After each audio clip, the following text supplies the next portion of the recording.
Wicket যেখানে সোনার হরিণ, নাসুম আহমেদ দেখালেন ভেলকি। আউট দিয়েও আম্পায়ার ফিরিয়ে নিল, খেপে গেল নাসুম ও তামিম। প্রিয় দর্শক, পাকিস্তানের বিপক্ষে সিরিজে শেষ টি-20 ম্যাচে হোয়াইট ওয়াশ করতে খেলতে নেমে বাংলাদেশ টসে জিতে নেয় ফিল্ডিংয়ের সিদ্ধান্ত।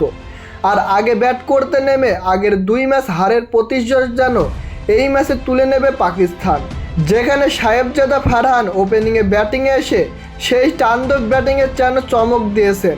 ঝোড়ো ব্যাটিংয়ে হাফ সেঞ্চুরি করে ফেলেন।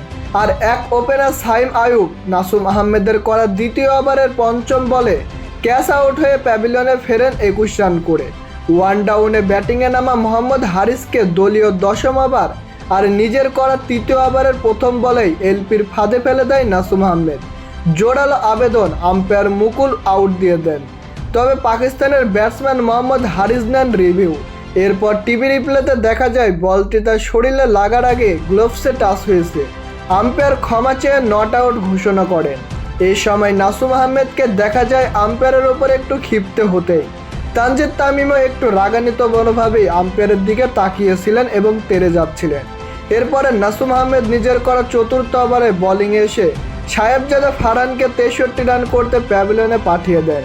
উইকেট যেখানে সোনার হরিণ, সেখানে নাসুম আহমেদ সফল। যেখানে নাসুম আহমেদ নিজের করা 4 ওভার বল করে 22 রান খরচায় 2টি উইকেট তুলে নেন। পাকিস্তান দারুণ ব্যাটিংয়ে যেন চমক দিয়েছে শুরু থেকেই।